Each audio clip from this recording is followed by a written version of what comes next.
골로새서 1장 1절, 2절, 2절 말씀 봉독하겠습니다. 하나님의 뜻으로 말미암아 그리스도 예수의 사도된 바울과 형제 디모데는 골로새에 있는 성도들 곧 그리스도 안에서 신실한 형제들에게 편지하노니 우리 아버지 하나님으로부터 은혜와 평강이 너희에게 있을지어다. 아멘. 골로새는 소아시아 지역에 있는 도시 이름입니다. 그곳에 바울이 가서 전도를 했고 예수를 믿는 사람들이 모여서 교회를 세우게 되었는데, 그래서 그 당시나 요즘이나 제일 먼저 세워지는 교회는 보통 지역 이름을 따서 교회명을 하죠. 그래서 골로새 교회가 됐습니다. 지난주까지 한 빌립보 교회는 유럽 지역, 지금으로 말하면 그리스 지역에, 그리스 반도에 있는 교회가 빌립보 교회고, 지금 오늘부터 우리가 읽는 골로새는 소아시아 지역입니다. 지금으로 말하면 터키예요. 터키. 이즈밀이 요즘 이즈밀을 에베소라고 추정을 하지요. 많은 소아시아의 교회들이 흔적만 남아 있습니다. 자, 그런데 그 골로새 교회에 지금 바울이 편지를 보내면서 여러 가지 소개하고 있는데, 그 상황 배경은 여러 이제 신실하게 믿음 생활 잘하던 교회에 이단이 들어오기도 하고 또 실족하는 성도들이 생기기도 하고, 그러면서 교회가 타격을 입기 시작을 하니까 바울이 이런 편지를 통해서 다시 복음으로, 우리 기초로 다시 이단에 흔들리지 아니하도록 권면하는 내용이 골로새서입니다. 에베소서와 골로새서를 쌍둥이 서신이다 그러고, 바울이 감옥에서 쓴 편지다 해서 옥중서신 4권을 언급을 하죠. 에베소서, 빌립보, 골로새, 빌레몬서 네 편지는 감옥에서 썼다 그래요. 자, 그런데 이 에베소서와 골로새서를 쌍둥이라고 하는 이유가, 여러분, 에베소서의 내용은 예수 그리스도가 우리 교회의 몸이다, 그런 내용이 많죠. 몸이라고 소개합니다. 몸이다. 그래서 우리가 지체고 그런 식으로 설명을 많이 했어요. 예수 그리스도가 우리의 몸이다. 그렇다면 골로새서는 예수 그리스도가 우리의 머리다. 머리라는 말이 많이 나옵니다. 그래서 저는요, 이 구분하면서 외울 때 이렇게 쉽게, 그냥 제 방법입니다. 외운 방법이, 골로새서가 골이잖아요. 골. 그래가지고 머리다. 골 때린다. 머리. 골이에요. 그건 제 방법입니다. 이거 옳다는 게 아니고, 여러분도 이제 안 잊어버리실 거예요. 골로새서의 핵심 내용이 뭡니까? 예수 그리스도가 골이다. 머리다, 그런 뜻이에요. 머리다. 그러면 예수 그리스도를 우리 교회의 몸으로 전체로 소개한, 그래서 교회론을 소개하는 서신은 에베소서 그랬어요. 에베소서. 그래서 이게 쌍둥이 서신인데, 자, 같이 읽으면 좋겠어요. 자, 그래서 이 골로새서의 편지를 쓰면서 바울의 인사는 상투적입니다. 어느 편지나 다 똑같아요. 고린도전서나 로마서 서신들 쭉 같이 읽어볼 때, 우리 빌립보서 그렇고 계속 반복돼서 나오죠. 그래서 1장 1절에 이렇게 시작을 했습니다. 하나님의 뜻으로 말미암아 그리스도 예수의 사도된 바울과 형제 디모데는, 그랬죠. 하나님의 뜻으로 말미암아, by the will of God이에요. God's will. 그래서 우리 교회가 God's will 교회입니다. 하나님의 뜻, 하나님의 소원을 이루는 교회 시작을 해서, 그런데 바울이요, 편지 쓸 때마다 God's will을 이야기합니다.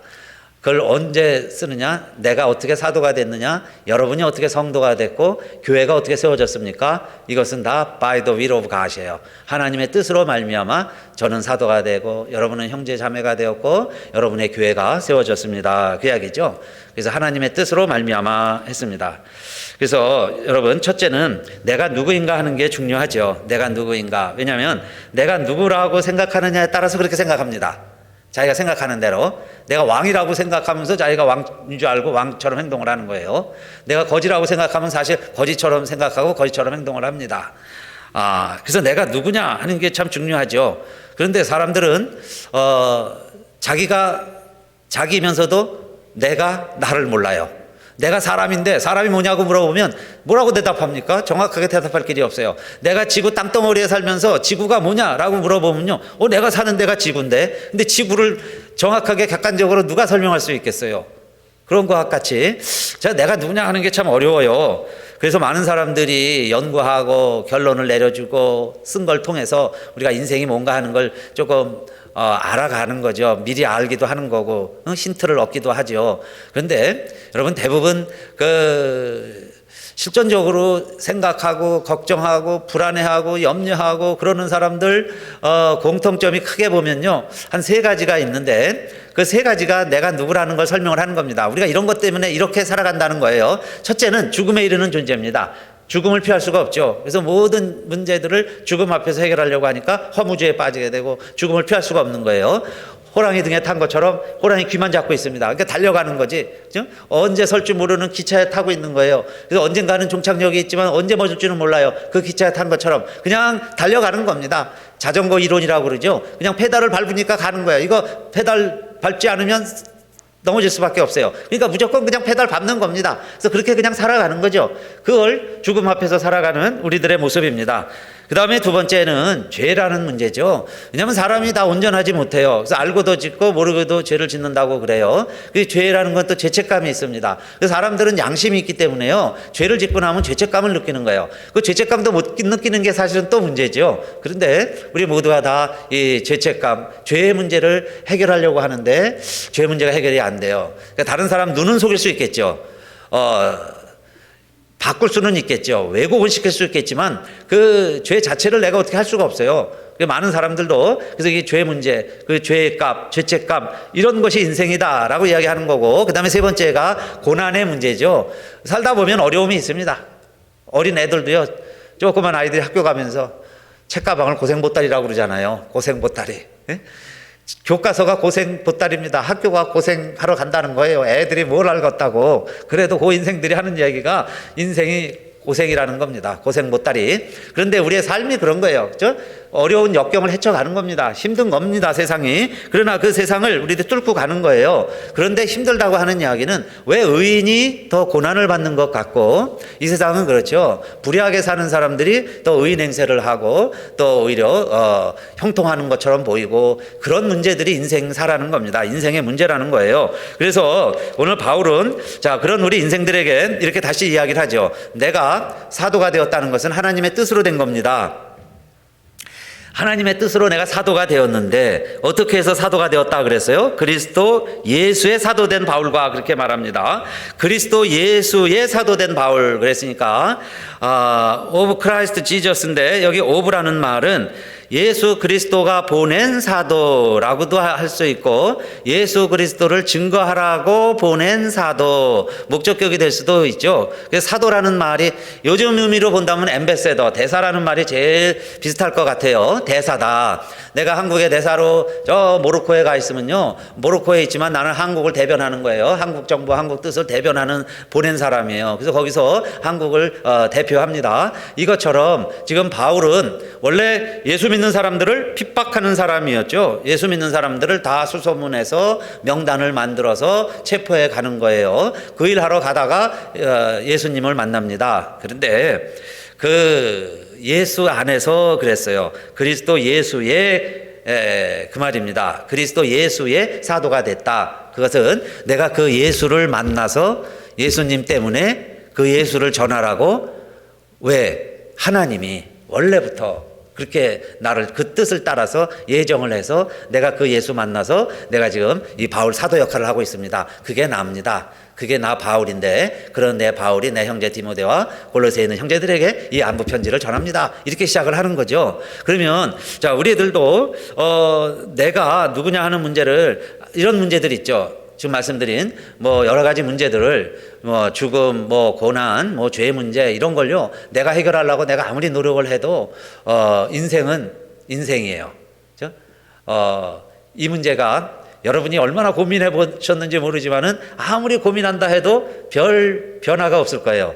여러분의 죽음, 죄, 고난이라는 것, 내가 얼마나 해결할 수 있는가 보세요. 어느 정도 노력하면 얼마만큼 해결될까요? 거의 뭐 바뀌는 게 없을 거예요.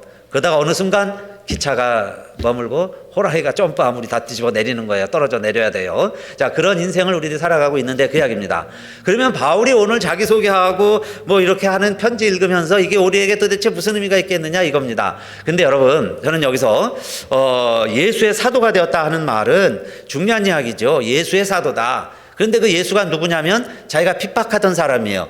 왜냐하면 그 예수가 자기가 하나님이라고 그랬기 때문에 그랬죠. 그 다음에 자기가 율법을 질겅질겅 밟으면서 율법을 다 파괴했기 때문에 바울만 해도 나는 율법을 지키는 자예요. 바리새인입니다. 아니 그런데 그런 율법을 막 질겅질겅 다 밟아놓고 하나님을 동등됨 자기가 하나님이라고 그러고 이렇게 신성모독하는 사람이 어디 있어요? 그래서 그 예수가 나쁜 사람이라고, 예수는 신성모독이라고, 그는 죽어야 된다고, 그 따르고 추종하는 제자들, 그 사람 믿는 사람들까지 다 죽어 없어져야 된다고 믿는 게 그의 신앙이었어요. 그의 믿음이었습니다. 그의 신조예요. 그 신조에 따라서 살던 이 바울이 어떻게 이렇게 헷가닥 뒤집어져 가지고 예수를 증거하는 사도가 됐냐 이 말이에요.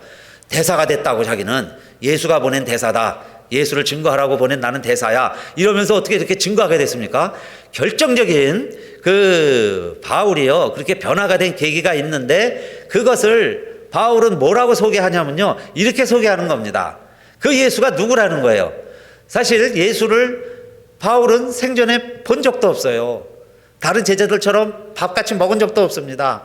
같이 잠도 자본 적이 없어요. 만나본 적도 없는데 자기는 예수 그리스도로 말미암아 사도가 되었고 예수 그리스도의 사도다, 예수 그리스도의 종이다 라고 이렇게 이야기하는 것은 예수 그리스도가 누구라는 거죠? 부활하신 예수님을 내가 만났다. 여러분 놀라운 사실 아니에요? 그 예수는 그래서 우리들이 다 죽였는데, 재판해가지고 사형원도 내려서 저 골고다 언덕에서 죽여버렸는데 그 예수가 살았다는 거예요.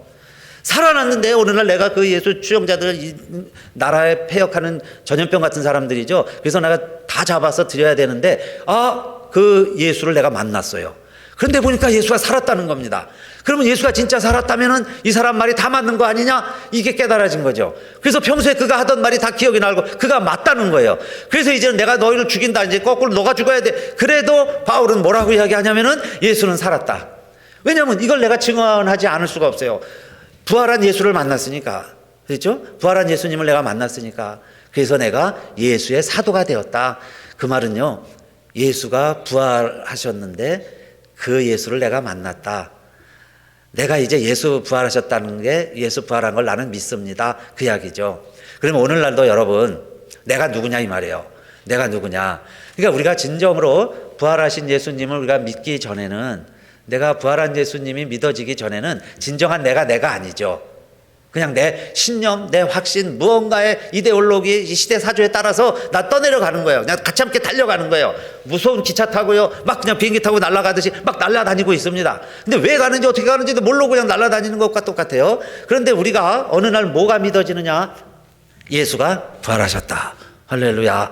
그래서 여러분, 뭐 친밀한 예수, 뭐 하나님과 친밀함을 유지하자, 뭐 예수를 인격적으로 만났습니까? 라고 여러분 많이 질문하시고 그렇게 많이 도전을 받아요. 예수를 정말 만났습니까? 라고 물어보는데 그때 왜 여러분 주저하세요? 주저할 필요가 없어요. 우리는 여러분 확신, 어떤 소명, 어떤 우리 근거를 가지고 말씀을 읽어요. 예수가 부활하셨다. 할렐루야. 예수 부활하셨다. 부활절에만 이 설교하는 게 아니고요, 예수가 부활하신 게 믿어지는 순간 여러분이 우리의 삶이 다 바뀌는 거죠. 죽음의 문제 해결되고, 죄 문제 해결되고, 인생의 고난의 문제가 해결되고, 인생의 비밀을 깨달은 거예요. 비밀을 깨달았어요. 예수가 부활하셨다. 그게 정말 우리가 고백할 수 있다면, 그게 믿어진다면 때로는 여러분 필요에 의해서 믿으셔야 돼요. 죽음이 두려우시거든 믿으셔야 돼요. 고난이 너무 힘드시거든 믿으셔야 되는 거야. 억지로라도 믿으셔야 돼요. 믿어줘야 되는 거예요. 그게 어느 날 그게 내 고백이 되는 거예요. 예수가 살아나셨다. 그런데 그 예수님 내가 어느 날 만나는 거예요. 그게 뭐냐면 내가 그 고백이 믿어지는 거예요.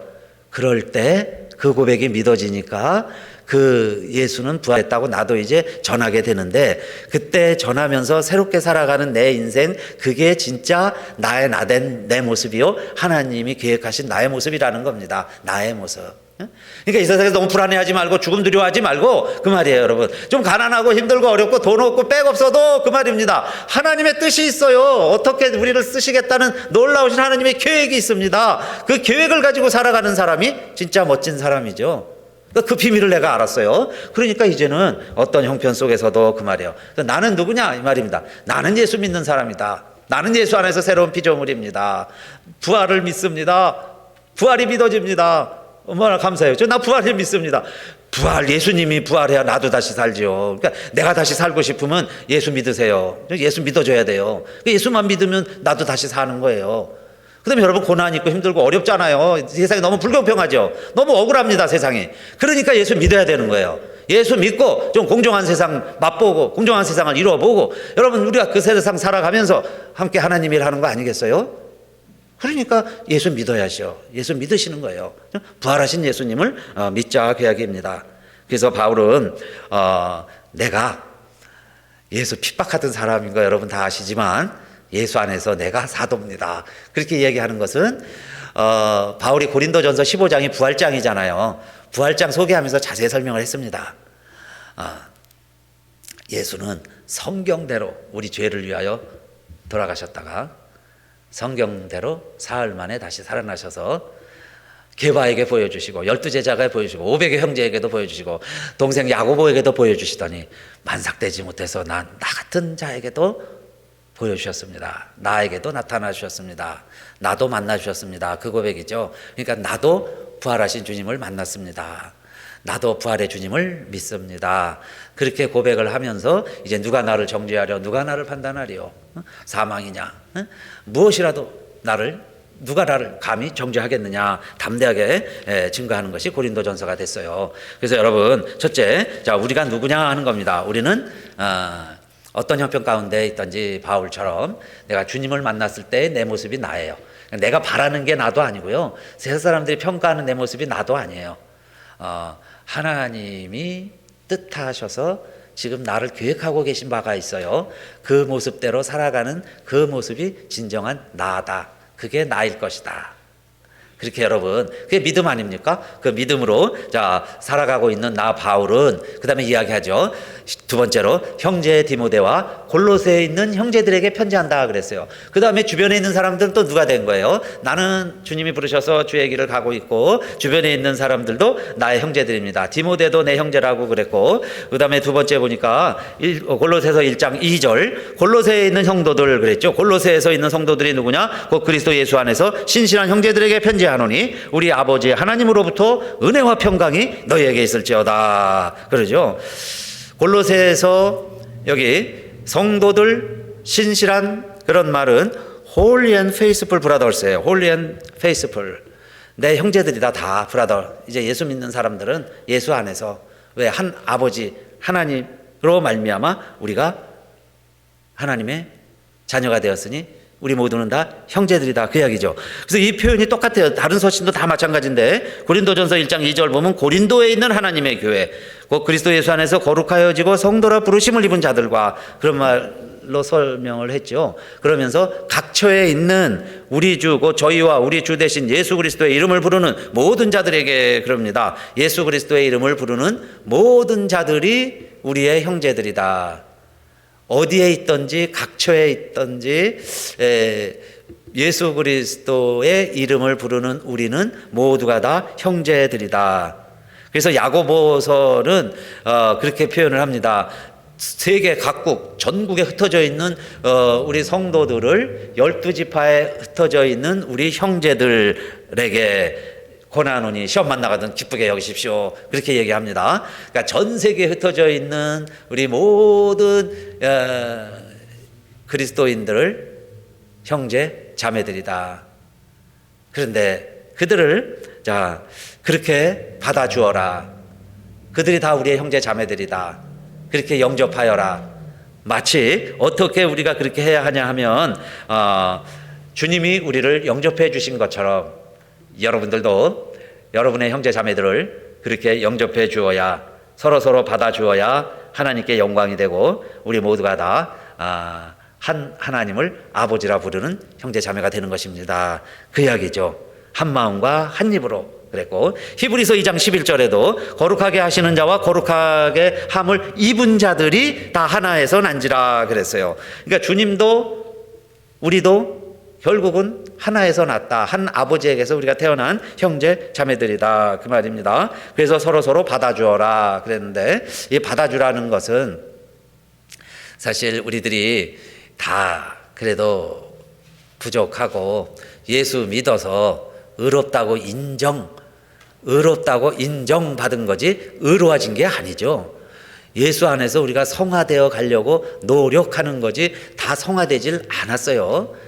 전혀 우리들은요, 우리가 영화롭다, 결국 주님이 부활하실 때 우리의 몸도 호련히 변화돼서 영화롭게 될 것이죠. 그러나 지금은 자, 우리가 다 예수 안에서 부름을 받고 그 일을 하고 있는, 불러서 하고 있는 사도들이 됐고 형제 자매들이 되었으니까 우리에게 아직 부족한 점들이나 개선해야 될 점들, 또 같이 지내다 보면 우리가 서로 다른 생각들, 다른 방법들, 그런 것이 나타날 때 어떻게 하라는 거예요? 서로 형제들이니 받아주어라. 그렇죠? 받아주어라. 서로 받으라. 억셉입니다. 억셉. 완언하도 서로 받아주는 것. 그게 여러분 우리 그리스도인들이고 진정한 멋진 교회의 모습이죠. 그런데 여러분 잘못하면 우리가 예수 믿으면요 자꾸 도구마가 생겨요. 그래서 그렇지 않은 것은 자꾸 판단을 해요. 그래서 예수 믿는 사람들이 더 속이 좁아질 수 있어요.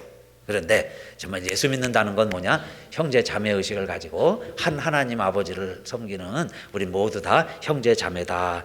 그것을 우리에게 가르쳐 주는 거죠. 그러면서 이 받아주라는 내용을 바울은요 빌레몬에게 편지를 보내면서 우리에게 어떻게 해야 하는지를 잘 소개하고 있어요. 그 오네시모라는 사람은 도망친 노예입니다. 그 당시에 도망친 노예는 주인의 재산을 축낸 사람이죠. 그러니까 누구든지 잡아서 주인에게 돌려보내줘야 되는데, 그래서 바울이 만나서 지내다 보니까 그분도 이제 예수 부활을 믿고 예수님 제자가 됐어요. 그런데 보니까 도망친 노예 출신이에요. 그래서 바울이 빌레몬에게 편지를 보내면서 하는 얘기가 빌레몬서지요. 옥중에서 같이 보낸 거예요. 자, 이 오네시모가 너에게 어떤 손해를 끼쳤는지 모르지만 지금 나에게는 아주 유익한 형제가 되었습니다. 나에게 꼭 필요한 형제인데, 그러나 너에게는 종이었으니까 내가 이 사람을 다시 당신에게 보냅니다. 그래서 당신이 허락을 해주어서 다시 내게로 보내주세요. 그리고 혹시 이 사람이 당신에게 손해를 끼친 것이나 빚진 것이 있으면 내게로 회개하세요. 당신이 바울을 형제로 여긴다면, 정말 나를 형제처럼 취급할 수 있다면 이 오네시모를 이제는 종이 아니라 형제로 여겨주세요. 그게 서로 받으라는 얘기죠. 서로 받아주세요. 나에게는 도저히 용납이 안 되는 도망친 노예예요. 그런데 정말 내가 형제라고 여길 수 있는, 내가 정말 존경하는 그 바울이 자기의 형제라고 이야기하면서 우리 관계가 형제라면, 야, 이 너에게는 원수 같은, 너에게는 이 도망친 노예도 너가 형제로 받아줄 수 있느냐? 형제로, 동무로 받아주십시오. 그 이야기입니다. 여러분, 그게 우리가 해야 될 일이죠. 그게 주님 가신 길이고, 예수 믿는다면, 부활하신 예수님을 믿고 우리도 그렇게 살아보겠다고 그러면 오네시모를 내가 이제는 형제라고 부를 수 있느냐? 그 말이에요. 형제라고. 나도 그런 입장이에요. 내가 오네시모입니다. 여러분들 다 내가 빌레몬인데 그렇게 생각하잖아요. 근데 내가 오네시모다. 다 빚대 먹고, 여러분 다 은혜만 받고 사랑만 받고 다 도망쳐서 여기저기 도망가서 안 그런 척하고 사는 게 우리 다 오네시모 아니에요? 다 빚 갚아야 되는데 다 갚지 못하고 살아갑니다. 그런 우리들이요, 누군가가 그래도 나를 인정해줘서, 그죠? 나를 내 가치로 또 내 모습으로 평가하지 않고 나를 인정해 주어서 우리가 오늘날 호흡하고 살아있다면은 우리가 다 오네시모 아닙니까? 근데 우리가 빌레몬인 줄 아는 거예요. 내가 용서해줘야지. 여러분, 우리가 용서받은 거예요. 우리가 이렇게 용서받았다, 그 이야기입니다. 그래서 내가 이렇게 형제가 되었으니까 그 다음에 우리 주변에 그렇게 살아갈 수 있느냐. 그래서 두 번째는 디모데도 형제고 골로새도 형제고요. 보세요, 로마에 있는 교우들에게도 형제라고 그러고, 에베소에 있는 교회도 형제라고 그러고, 데살로니가에 있는 교회들도 형제라고 그러고, 다 형제입니다. 여러분이 아프리카에 있는 교우들도 형제고, 저 우리 한국에 있는 분들도 우리 형제고, 저 오세아니아, 저 캐나다 어디에 있든지 우리 다 달라도 정말 주 안에서는 하나님 아버지의 마음은 형제다, 그 이야기죠. 그럴 때 정말 이렇게 받아주는 마음, 넓은 마음, 우리가 그렇게 받았으니 그렇게 용납하고 받아주는 마음 가지고 살아갈 수 있느냐 하는 겁니다. 어떤 가짜 중이 있었습니다. 그런데요, 동네마다 다니면서 시중 둔다고 하면서요, 못된 짓만 다 하고 돌아다니는데 이제 들통이 났어요. 가짜 중이라는 게. 그래가지고 이제 관과에 끌려가게 생겼습니다. 그래서 포졸이 이제 끌고 가다가 이제 포도대장하고 재판을 받았어요. 그래서 다 들통이 났습니다. 그래가지고 저 섬으로 이제 귀향을 보내는 거예요. 그래서 그 당시 이제 칼이죠. 이렇게 좀 작은 칼, 빨래판 같은 칼을 갖다가 이렇게 구멍 뚫어가지고 목에다 두르고 뭐 도망 못 가게 이렇게 손도 발도 묶고 포졸 한 사람이 이제 끌고 가는 겁니다. 근데 걸어서 뭐 몇 달이고 가다 보니까요, 이제 정이 좀 들었습니다. 그래서 이제 거의 다 왔을 때쯤 돼가지고 이 가짜 중이 이렇게 이야기하는 거예요. 이제 내가 귀향살이 하게 됐는데 많은 돈이 다 무슨 필요가 있겠습니까? 저를 이렇게 안전하게 잘 지켜주시니 은혜가 너무 고맙고 감사해서 내가 이 은전을 이렇게 다 드리겠습니다. 이거 다 가지세요. 다 받으세요. 이거 다 국밥도 잡수시고 술도 많이 사 잡수시고 이거 다 쓰세요. 그러니까 이 포졸이요, 눈이 갑자기 뻥그레졌어요. 그 돈을 나한테 다 준다는 거예요. 그래가지고 그걸 다 가지고 이제 가다가 주막이 나타났습니다. 그래서 이제 주막집에 가서 같이 쉬어야 되는데, 그러니 이제 당신 돈이 됐으니까 나한테 마지막 국밥만 좀 한 그릇 좀 실컷 좀 먹게 좀 해달라고 그 가짜 중에 이제 얘기를 하는 거예요. 그러니까 이 포졸이 이제 돈이 갑자기 되게 많아졌으니까 그럼 국밥 먹으라고. 그럼 이거 좀 풀어주고 좀 자유롭게 좀 밥 한 것 좀 먹게 해달라고. 그래서 이제 다 풀어줬습니다. 그래서 열심히 국밥 먹다가 이제 좀 술도 시키자고 해서 술도 시키고 많이 드시라고 해서 잔뜩 먹었어요. 그만 이제 포졸이 취해갖고 쓰러졌습니다. 누워서 자는 거예요. 그 사이에 이 가짜 중이요, 열쇠를 꺼내가지고 다 자기 주머니에 집어넣고 그 다음에 옷도 갈아입고 바꿔 입는 거예요. 그 다음에 가만히 보니까 머리가 포졸이 깁니다. 그래서 포졸 머리를 빡빡 깎아놨어요. 빡빡 깎고, 그리고 그 머리에다가 자기가 차야 될 그 칼을 채우고 수갑을 다 채우고, 그리고 이제 도망을 가버렸어요. 아침에 이제 술이 깨갖고 이 포졸이 보니까 난리가 났어요. 이게 중이 없어진 겁니다.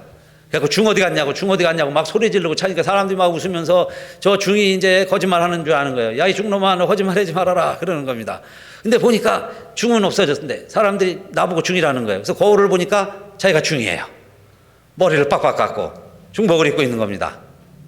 그래서 이 중이 한 말이, 중은 여기 있는데 나는 어디 갔느냐? 중은 여기 있는데 포졸은 어디 갔느냐? 이 말이에요. 아니, 내가 지금 포졸이 아니고 중이 돼 있습니다. 가짜 중이 돼 있는 거예요. 그러니까 중은 여기 있는데 포졸은 어디 갔느냐? 내가 어디 있느냐? 이 말이에요. 내가 어디 있느냐? 우스갯소리로 들은 얘기인데, 여러분요, 그게 내가 누구냐 하는 말이에요. 그러니까 정말 내가 누구냐? 우리들이요, 누군가에서 속아가지고 또 내 욕심 때문에, 그래서 내가 머리를 깎이우고 내가 칼을 차고 내가 대신 포승줄에 묶여 있지만은, 그리고 사람들이 내가 포졸이고 내가 중이 아니라고 그래도 사람들이 안 믿어줘요. 응? 안 믿어줘. 내 말을 안 믿어. 우리들이 오늘날 그렇게 살아가고 있다, 그 이야기입니다. 그러니까 여러분, 우리들이요, 정말 우리가 하나님의 자녀입니다, 하나님이 나의 아버지이십니다 라고 이야기를 해도 많은 사람들이 아마 웃고 안 믿을 거예요. 왜냐하면 내가 그렇게 살질 않으니까. 내가 포졸처럼 당당하게 살아가야 되는데 내가 누군가에 속아가지고요, 잘못 살고 있어요. 그러면서 내가 하나님의 아들입니다, 정말 우리는 주님을 본받고 주님의 길을 갑니다, 아무리 이야기해도 사람들이 안 믿어요. 내가 지금 가짜 중이라는 거예요. 내가 아무리 이렇게 얘기해도 안 믿는 것은, 우리의 신분이 그렇다는 게 아니고 내가 그렇게 살질 못하는 거죠. 그래서 여러분, 바울이 다시 우리에게 이야기하기를, 내가 이렇게 살았지만 또 그래서 나는 앞으로도 내가 하나님의 뜻으로 사도로 부르심을 받고 또 여러분 형제로 부름받은 우리들 모두는 이제 어떻게 살아가자는 거예요? 하나님의 은혜와 평강이 여러분과 함께 하기를 원합니다. 하나님이 주시는 은혜예요. 그 은혜 안에 거할 때 누리는 평화, 그레이스 앤 피스죠. 그레이스 앤 피스. 그게 여러분과 함께를 바랍니다. 함께합니다. 그것과 누리며 살아가는 겁니다. 그게 우리가 사는 길입니다. 편지를 계속 쓰는 거죠. 근데 왜 바울이요, 편지마다 계속 반복할까요? 요 1절, 2절은 어디 복음서나 서신서나 읽어봐도 여러분 계속 나와요. 이 서신이 왜 계속 이 인사말로 계속을 하느냐? 자꾸 들어야 되는 거죠. 여러분, 자꾸 들으셔야 돼요. 그래서 우리가 주일날마다 말씀을 전하고 주일날 예배 때마다 축도를 하고 성부, 성자, 성령의 이름으로 여러분 축복을 하고, 우리들이 자꾸 그 축복도 받고 우리끼리도 서로 축복하고 축복해야 되는 이유가 왜 그래요? 그런 축복을 자꾸 받으면 우리 안에 그 말씀이 마치 이슬비에 속옷이 젖듯이 자꾸 말씀을 들으면 그 말씀으로 우리가 무장하는 거죠. 그래서 내가 누군가를 아는 거예요. 사람들이 자꾸 가짜 중 그럴 때 내 안에 포졸이라는 의식이 자꾸 나와요. 내가 포졸이라는 걸 아는 거예요. 어느 날 이거 내가 다 벗어버리고 정말 내가 다시 가짜 중 잡아오고 내가 포졸로서 사명에 다시 복귀해야죠. 그렇게 하려면 지금 내가 이게 바르게 살고 있는가 이거 자신을 돌이켜 봐야죠. 그러기 위해서는 우리가 하나님 말씀을 듣고 또 좋은 말씀 우리가 자꾸 축복을 해야죠. 그래서 성경은 이렇게 축복을 하라고 아론의 기도죠. 아버지들은 자식들을 그래서 이렇게 축복을 해야 됩니다. 가장은 가족들을 위해서 자꾸 이렇게 축복을 해야 돼요. 남에게 특별히 가족들에게 이웃들에게 좋은 이야기를 자꾸 해줘야죠. 그래서 민수기 6장 25절 이렇게 복을 빌라는 겁니다. 6장 24절 여호와는 내게 복을 주시고 너를 지키시기를 원하며 여호와는 그 얼굴로 내게 비치사 은혜 베푸시기를 원하며 여호와는 그 얼굴을 내게로 향하여 드사 평강 두시기를 원하노라 할지니라. 축복 기도죠. 축복 기도. 하나님이 너에게 복 주시기를 원한다. 너 출입을 지켜주실 거야. 너에게 하나님이 은혜 베풀어 주실 거야. 하나님이 너에게 평강 주실 거야. 자꾸 그렇게 복을 빌어주면요, 우리 아이들이 그 축복받고 그 기도받고 살다가 어느 날 불안하고 어느 날 걱정이 앞서고 자꾸 그러면 무슨 의식이 들까요? 왜 이렇게 잘못되지? 왜 잘못될까? 그런 의식이 드는 순간 잘못되는 것이 잘못됐다는 걸 알고 이걸 거부하겠죠. 이게 내게 아니야. 그런 잠재의식이 생기는 거예요. 그렇게 해서 잘 되는 일이 생기면 그래 내가 이렇게 잘 되게 돼 있지, 잘 되게 복 받았지, 잘 되라고 내가 기도받지, 그러면 이게 맞지, 그리고 내가 받아들이죠, 이렇게 돼야지, 그러는 순간 그게 내게 되잖아요. 그런데 나쁜 소리만 자꾸 들으면, 좋은 일이 벌어지고 있으면, 좋은 일이 벌어지고 있는데도 이게 왜 좋은 일이 되지? 왜 이래? 왜 이래? 그러면 거부가 생기죠, 나한테서. 그러니까 좋은 일이 안 되는 거죠. 받아들일 수가 없잖아요. 안 좋은 얘기만 자꾸 들었으니 좋은 일이 있어도 이게 왜 이래 왜 이래 그러니까 내가 받아들일 수가 없다 그 이야기예요. 그런데 내가 좋은 말씀 자꾸 들었는데 정말 좋은 때가 좀 돼가면은 그래 이렇게 돼야지 이래야지 근데 받아들이는 거죠. 이게 억셉입니다. 받아들이는 거예요. 억셉이 되니까 좋은 게 되는 거예요. 그러니까 좋은 걸 받아들일 줄 알아야 되는데 좋은 걸 받아들일 줄 모르고 나쁜 건데 안 되는 건데 잘못된 건데 그걸 잘못됐다고 보질 못하니까 그게 내게 되는 거예요. 그래서 자꾸 나빠지는 겁니다. 그래서 여러분, 예수 믿는다는 것은 부활하신 예수님을 만나서 그 예수님이 내 죄를 위해 돌아가셨다는 게 믿어지기 때문에 우리가 믿음으로 의로워지는 거죠. 의롭다고 인정받는 거예요. justification, 의인입니다. 그러면 우리는 그걸로 끝난 게 아니에요. 계속 노력하는 거죠. 우리 수고도 필요합니다. 그래서 sanctification, 성화를 이뤄가는 우리 존재들이고, 그 다음에 주님이 부활하시면 우리의 썩을 몸도 육체도 육신도 유한한 이 삶도 영화가 된다는 거죠. 영화, glorification, 영화로운 존재로 변화되는데 한 단계가 또 있습니다. 근데 우리가 그걸 지금까지는 잘 이야기를 안 했는데 그게 신화 과정이 있어요. 신화, deification.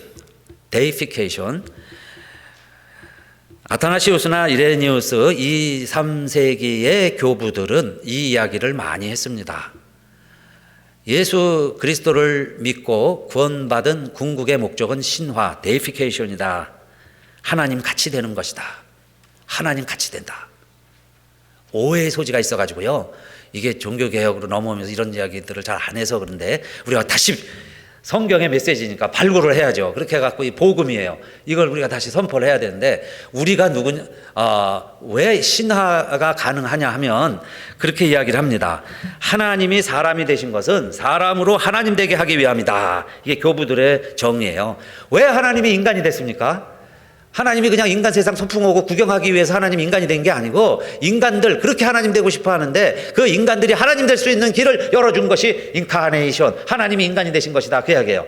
그러면 우리들이요 이 justification, sanctification, glorification 해서 데이피케이션, 정말 하나님같이 신과 같이 살 수도 있고 그렇게 삶을 누려야 되는 거예요. 그렇게 할 의무도 있고 권리도 있어요. 그게 데이피케이션, 신화입니다. 정말 하나님처럼 될 수 있어요. 하나님처럼 살아가라는 거죠. 그 방법이 뭐냐? 하나님의 은혜와 평화입니다. 하나님의 은혜가 내게 임하고 하나님 주시는 평화가 나에 있으면 하나님과 동등이죠. 여러분, 우리가 주님과 내가 신부가 된다는데, 아니, 하나님의 몸과 내 몸이 다른데 무슨 신부가 됩니까? 한 몸이 된다는 얘기가 하나님같이 되는 거죠. 신부가 될 거예요. 결국에는 글로리피케이션. 결국에는 그렇게 됩니다. 그러면 결국 데이피케이션이죠. 신화예요. 신화. 우리가 하나님같이도 되는 것. 그게 구원의 목표다. 그렇게 가르쳤는데 이것이 우리 교회에서는 점점 이제 사라져 가고, 그러나 저 정교회 쪽에서는 아직도 핵심 메시지로 가르치고 있다고 그럽니다.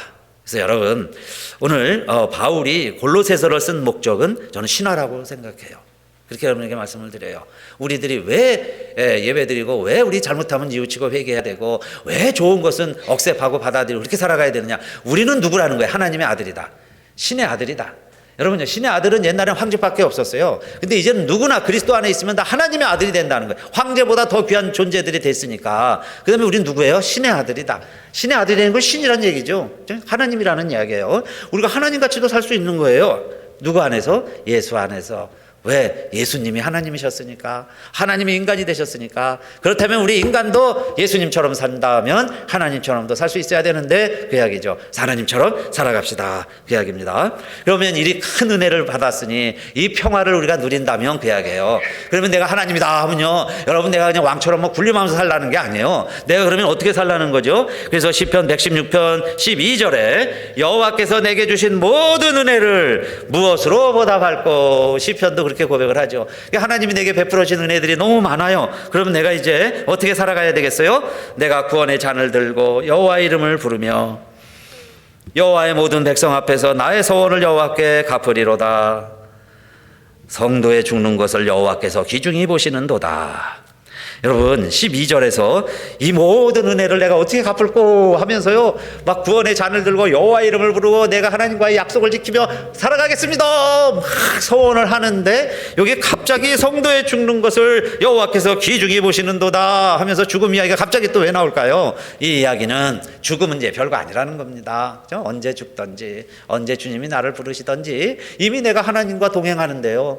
하나님과 동행하니까 하나님이 옮기시면 에녹처럼 의자만 바꾸면 되는 거예요. 그렇죠? 여러분, 우리 침대만 바뀌는 겁니다. 여기 있다가 저쪽으로 옮기는 거예요. 그렇게 해서 우리 옮겨가면 되니까, 성도의 죽는 것도 하나님이 귀중히 보시니까 내가 받은 이제 이 은혜를 어떻게 갚을꼬, 이 은혜를 내가 어떻게 누리면서 살꼬, 그거죠. 그래서 나눠주면서, 예수 이름 전하면서 예수 부활했다고, 예수 부활하셨다고 그 사실 알리면서 살아가는 자가 진정한 나이다. 그게 나의 나된 모습이다. 여러분, 그렇게 살게 되시기를 주님의 이름으로 축원합니다. 우리 다 같이 일어나셔서 오늘 말씀 기억하면서 함께 찬양합시다.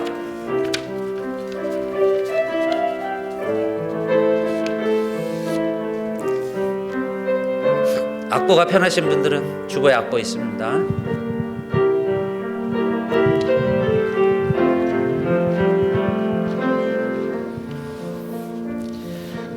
지으신 이가 하나님, 나를 부르신 이가 하나님, 나를 보내신 이도 하나님, 나의 나 된 것은 다 하나님 은혜라. 나의 달려갈 길 다 가도록, 나의 마지막 호흡 다하도록, 나로 그 십자가 품게 하시니 나의 나 된 것은 다 하나님 은혜라. 한량 없는 은혜, 갚을 길 없는 은혜, 내 삶을 내워 사는 하나님의 은혜, 나 주저함 없이 그 땅을 밟음도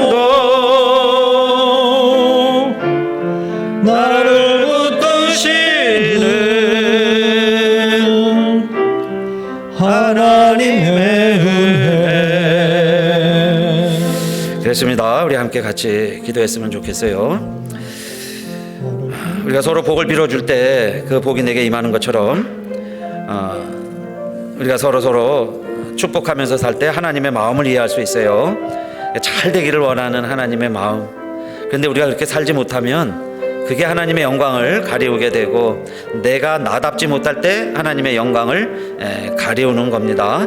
그래서 내가 내 모습대로 주님 앞에 갈 때까지 이 모습으로 예수님 부활하셨다고, 예수님 나를 만나주셨다고 우리도 증거하며 이 세상 살아가겠습니다. 우리 한번 간절히 기도합시다. 할렐루야. 아버지 하나님 감사합니다. 내가 무언가에 속아 살 때, 나의 내 모습을 잃어버릴 때 사람들은 우리를 믿지 못하고 믿지 아니하고, 나의 모습이 진실되지 못하고 나는 진지하게 이야기해도 사람들이 받아들이지 못하는 것은 그것이 나의 진정한 나의 모습이 아니라 겉모습을 보고 평가하는 나의 모습이요, 그게 나요. 또 우리들 때로는 영향력은 없는 것 같고 힘은 없는 것 같아도 내가 있는 곳에서 정말 부활 주님을 만났다고 전하면 많은 사람들이 귀를 기울이고 가는 곳마다 예수 믿는 형제자매들이 생겨났던 것처럼 에베소에서, 빌립보에서, 골로새에서, 데살로니가에서 많은 믿음의 형제들이 있었던 것처럼 오늘날 이 땅에도 예수 믿는 우리 형제자매들을 하나님 믿게 하시고 불러주셔서 오늘 이 세상을 살아가게 해주시니 감사하며, 그래서 오늘 우리들이 하나님을 아버지라 부르게 되었는데, 아버지 하나님, 우리 서로가 서로 이해하면서 용납하면서 형제임을 확인하면서, 그러나 내 안에는 그리스도의 은혜와 평강으로 채워가면서 이 세상을 살아가는 하나님의 자녀들, 아버지 하나님, 오늘도 우리 하나님께서 우리 한 사람 한 사람 세워주시고